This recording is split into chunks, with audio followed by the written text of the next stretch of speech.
Hi friends, before I start I wanted to bring your attention to Dr. Sheena, who's on YouTube, and I think she's written a book, and it's about racelessness.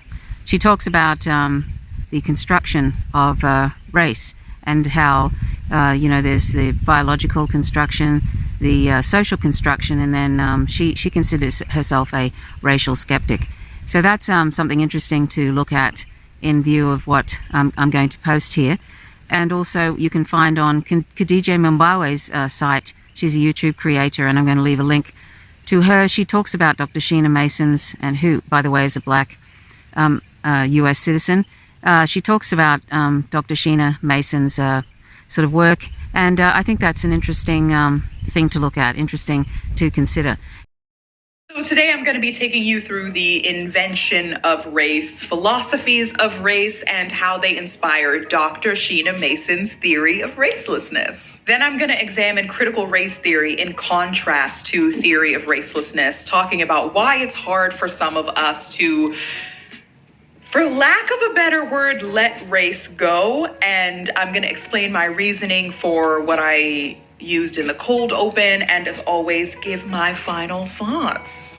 So what I was going to share with you today, because unfortunately, as I've mentioned before, I can't really interview these people, so because of my slow connections here internet-wise in rural Tasmania, so the best I can do is kind of pick out some parts of some things that they say about an issue that I think maybe needs some more highlighting.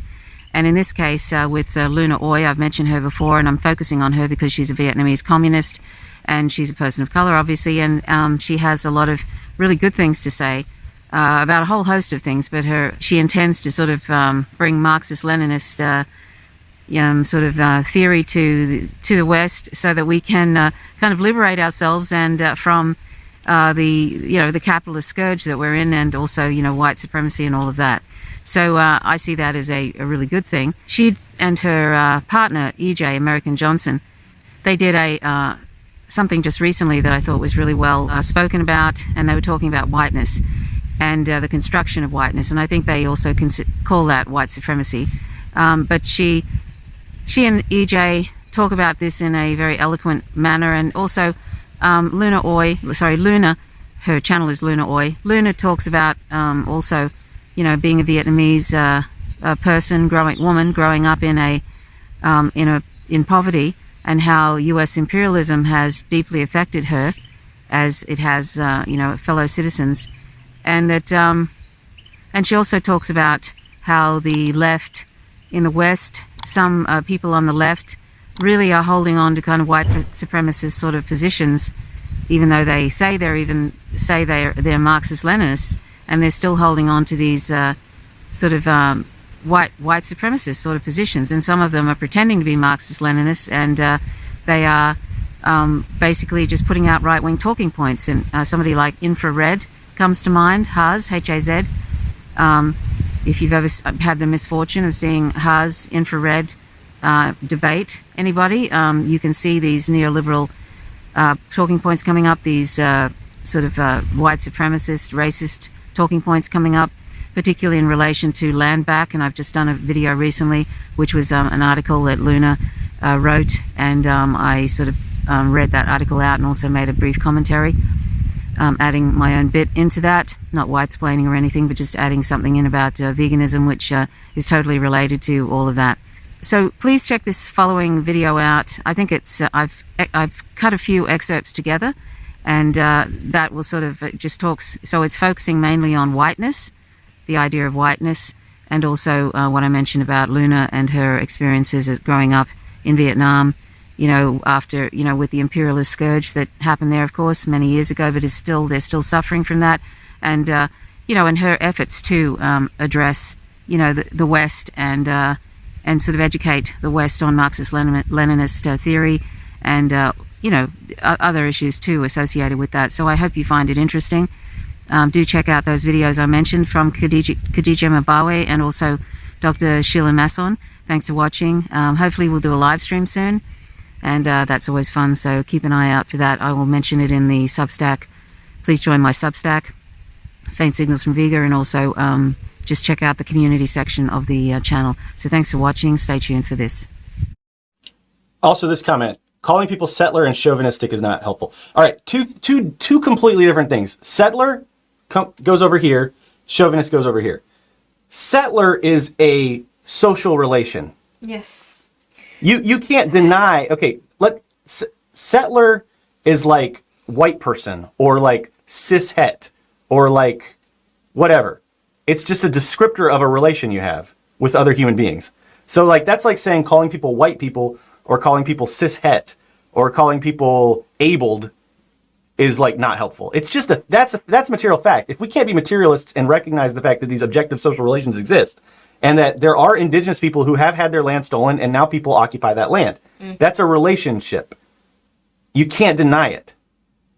I could never deny that I grew up as a settler in the USA on stolen land, on land that was violently stolen from the people who originally occupied what we now call South Carolina and what we now call the USA.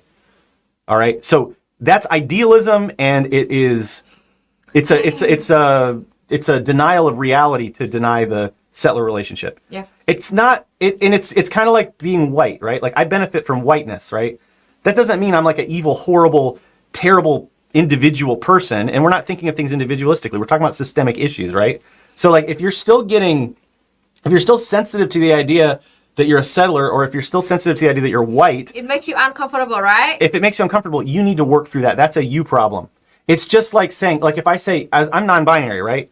And if I say to Luna like, oh, you're cis, and she gets offended by that, it means that she has some fucking kind of transphobia going on in her mind where she hasn't worked through the fact that it's just a fact of reality, right? And so settler, I will never apologize for using that term. And I don't think any indigenous person has to apologize for using that term either. It's just a fact. It's an objective social relationship. Okay. Anything else to add about settler? Nope. In light of that question, what's your opinion on Settlers by Jay Sakai? You read that? Yeah, I read it a couple years back. I mean, I think that like, you know, I've read a bunch of books that kind of run together in my head, like Settlers, and then A History of White People. I think it's called A History of White People.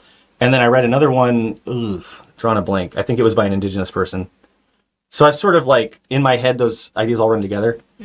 But the basic general idea of Settlers, which is I think the basic general idea of History of White People and several other books, is just that whiteness is a social construction. It's relatively recent. Yeah. It rose right alongside colonialism and capitalism as a system to exclude the majority of people in the world. Yeah. See, this is all running together in my head. Once I've read like a bunch of stuff, like it all merges in my head, and I'm not very good at parsing it out. It's not a skill that I have. Because there's also stuff I've read about like the Anthropocene and the ways in which whiteness was used to... So like white people are considered like separate from nature. And this is not from... See, I'm straying off from the original question because this is not in Settlers. I know that. But I think this ties in with it. So like white people constructed this idea of nature as like external. And they constructed this worldview where non-white people, for lack of a better term, are like part of nature, and then white people are like separate from nature, and we're supposed to have like mastery over nature. This is like the big like 18th, 19th century construction. God damn it. It's part of the white savior, white man's burden kind of thing. So anyway, all that stuff, all that whiteness ideology is bullshit. And I am a whiteness abolitionist, and I do think that whiteness is a caste system that's recently developed and exists today to reinforce capitalism. Yeah. So take from that what you will. I don't remember which of those ideas came from Settlers because it's been so long since I read it, but I guess I should reread it. If I wasn't having a bronchial infection, I would read it in the Cobra voice. Settlers should not be held above theory and communist literature. Sadly, most who read Settlers just repeat white proletariat doesn't exist, which is counter-revolutionary in classes. I'm starting to remember. So, yeah, I do believe that there's a white proletariat. And I do believe that white people are oppressed under capitalism, right? Yep. I won't go that far. Absolutely. But you know, especially in the imperial core, a lot of white people take the stand of the enemy, as Mao would say. So like a lot of because of the ideology of whiteness. Yes. Which my grandfather in his generation in the South is a perfect example of this, because like they definitely had the wages of whiteness, as W.E.B. Du Bois would put it, which is to say, my grandfather was poor, working class poor, grew up on a, picking cotton when he was 16. When he was a child, basically, he left when he was 16 to go join the Navy because he hated picking cotton so much. And then he fought in World War II. Regardless, anyway, he was also racist. Okay. So he was like a poor white person who literally grew up in a company town, essentially, what do you call it? What do you call that? Sharecropping. Essentially a sharecropper, which means he was working on land that he didn't own for subsistence, right? Reminds me of the song 16 Tons. Exactly. 16 tons was like my grandpa's story, right? He wasn't a coal miner, but the cotton farming version of that. So anyway, my grandpa grew up very poor, but he still looked down on black people, and he had this social currency, the wages of whiteness that he received, which destroyed any chance for class solidarity. And that's why in the South we never had a strong union movement, because the race division was so strong that white and black workers couldn't. That is when you see racism and all forms of oppression. It's like they are all reinforcing capitalism to divide the working class, so we can never unite. Yeah. That doesn't mean that there's not a white proletariat, but it doesn't mean that the white proletariat has a lot of fucking work to do in terms of undoing our own caste. So we have right now caste consciousness, which is false consciousness. Yeah. Right? We have this belief that we are white and that white people exist and that whiteness exists, which is used as false consciousness to keep the working class divided, whether we realize it or not. And then the other thing that people say is this is all just it's just a distraction, because we really have to get rid of capitalism as soon as possible, and it's going to take a long time to get rid of white supremacy and racism and stuff. And it's I'm not saying we have to eliminate whiteness first. It's not a first this, then that thing. That's such a silly way to think of it. Yeah. As we weaken whiteness, we are simultaneously weakening capitalism. Yeah. But so that's it. I don't know. It's just you have to address many things at the same time. Not 1, 2, or 3, clearly like that.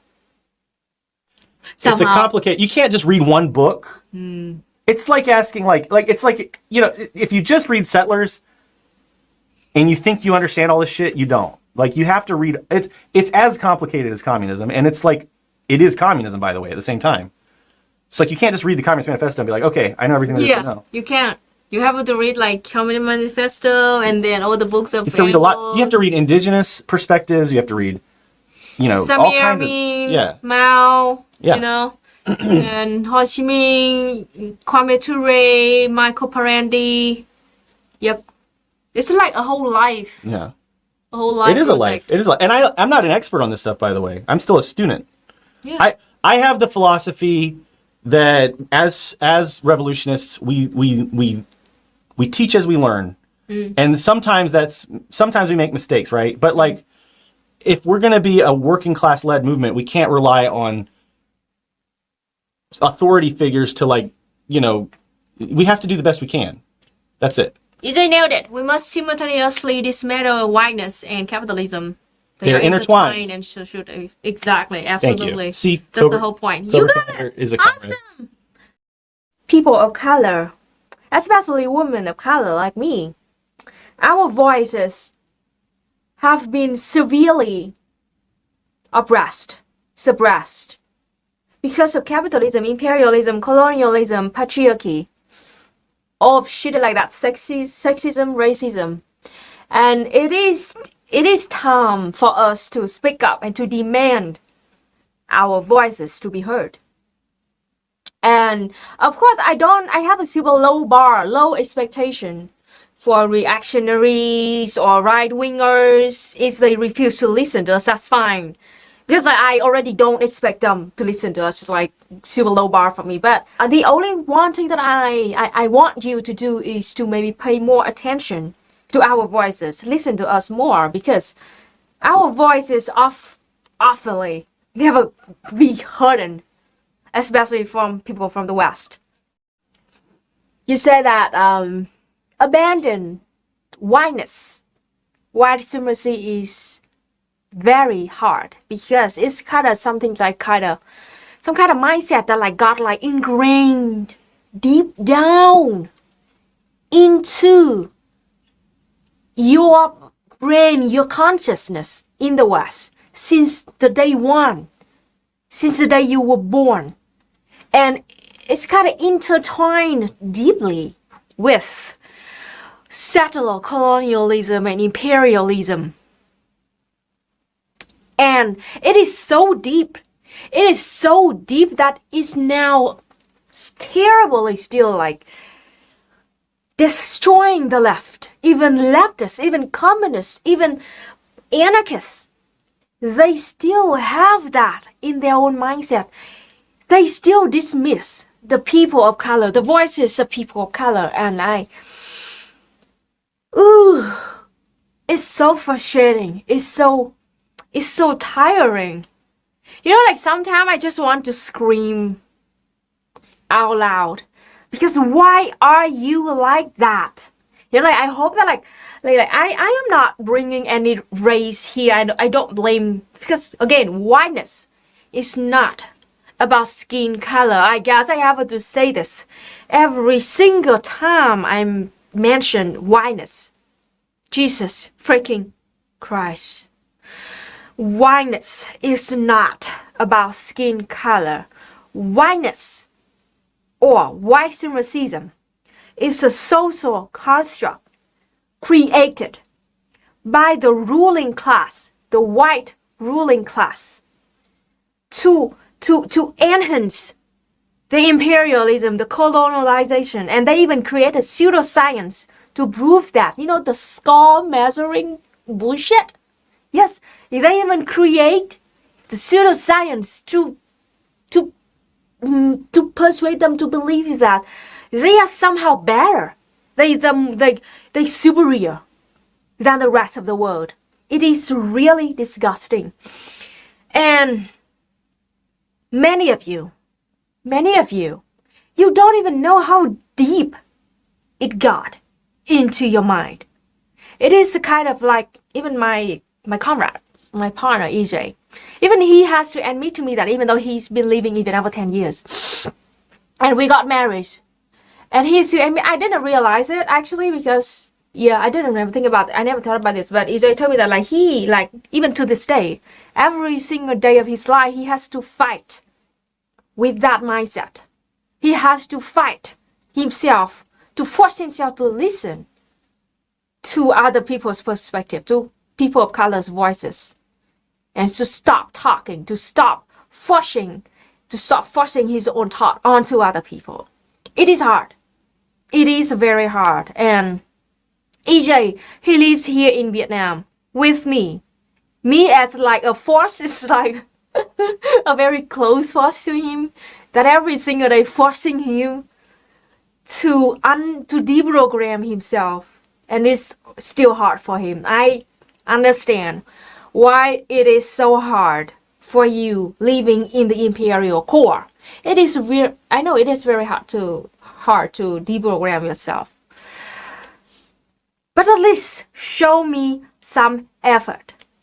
Come on, show me some effort. That like you do your daily self-crit.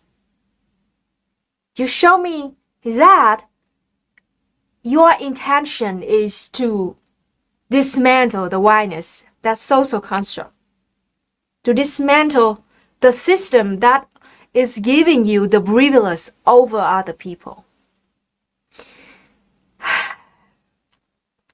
But I never have to face any racism growing up. Nope. Never faced any red scare growing up. And it felt very peaceful for me when I think back about that time. You know, I'm surrounded by my own people. We live harmony together, even though in extreme poverty. But there's no racism in the society that I'm growing up. The sad thing is the first time I faced racism was when I went online and I talked to you Westerners. Especially 3 years ago when I started my channel, that was when I really faced the deep, horrific racism from the West. And I was shocked. Even until now, I'm still shocked. Like, gosh, how fucked up is society over there to somehow to have a people like those shitty racist, sexist, not just racist, sexist, reactionary. We now are now having racist and sexist communist from the West. Like, how fucked up it must be to kind of,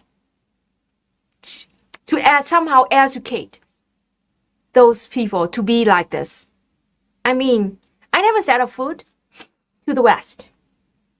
Especially never set a foot to USA. And now I'm scared. I know the USA is a very beautiful country and I have so many comrades over there. But I'm so scared, because I am, look at it from my perspective. I am a direct victim of imperialism and colonialism. All right. I was born in extreme poverty because of capitalism, imperialism. I'm sorry, I'm a little bit emotional right now. I try to get over it. But like, I'm kind of a little bit scared to go to the West right now because what if I have to face that in real life directly? It's kind of sad. And I have a deep, like feeling for people of color over there. What do you have to?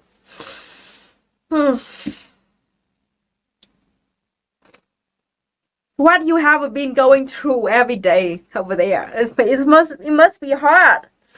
I only experience it through like online, and it's already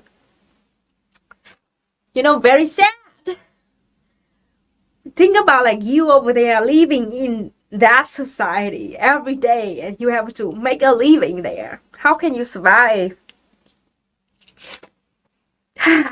My tears now is not for me, no. It's for you over there. How do you survive? It is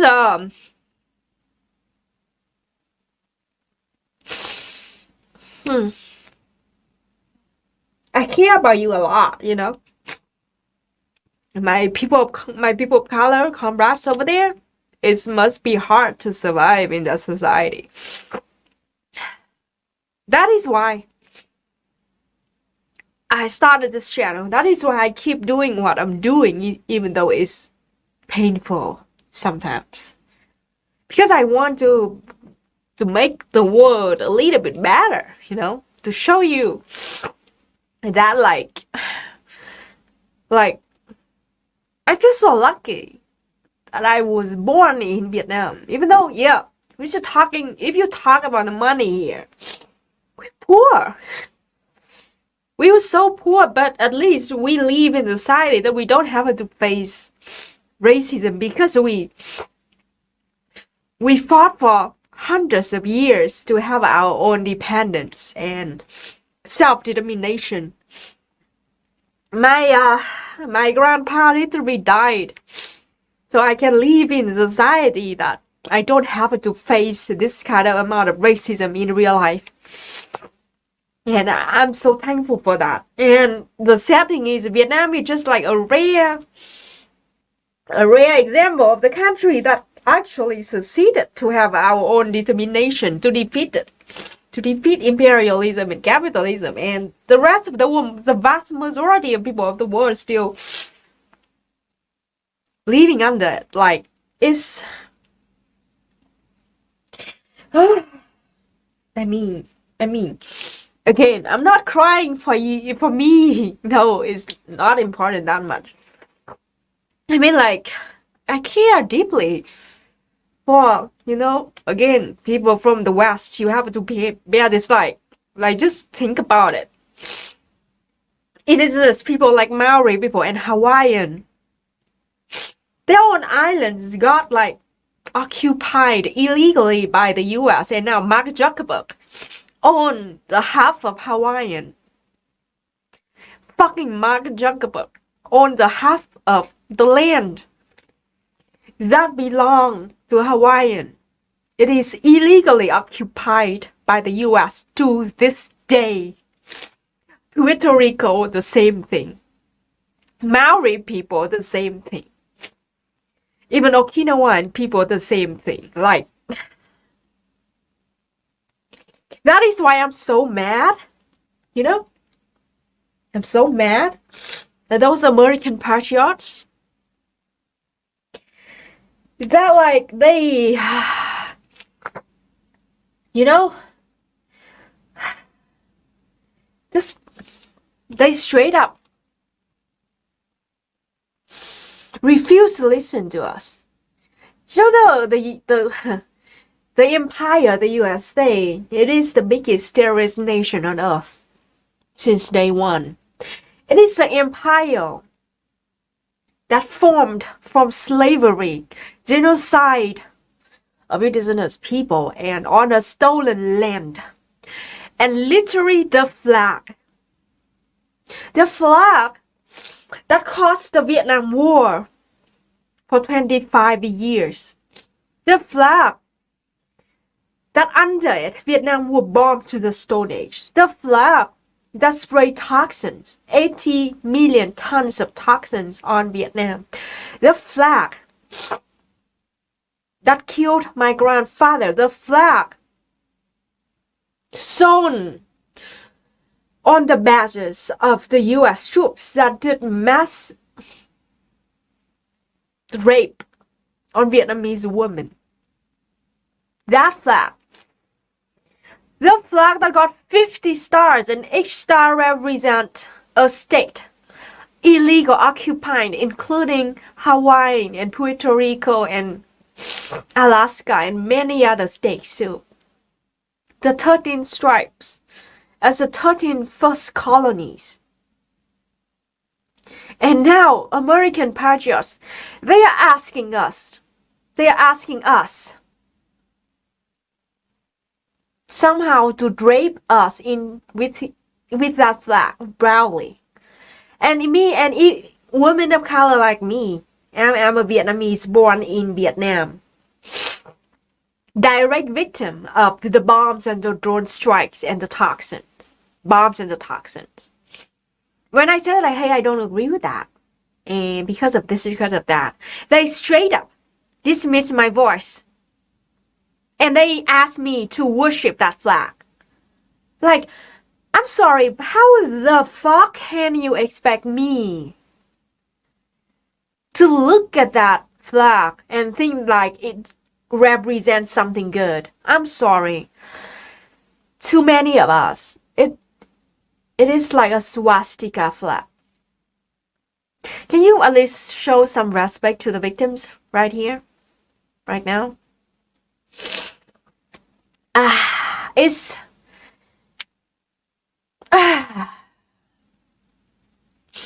is why I will never stop doing what I'm doing. No. I will never stop until the day I die. I will never stop until I see a revolution somewhere. Especially a revolution from the imperial core.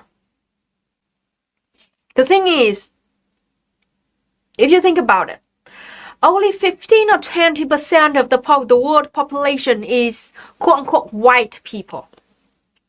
I'm sorry, you are the minority here.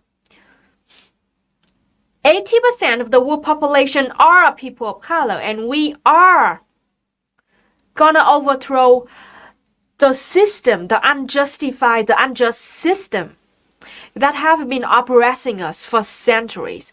No matter what, we're gonna stop it. And this is a message to all white cis male shitheads out there. You better join us if you want to survive.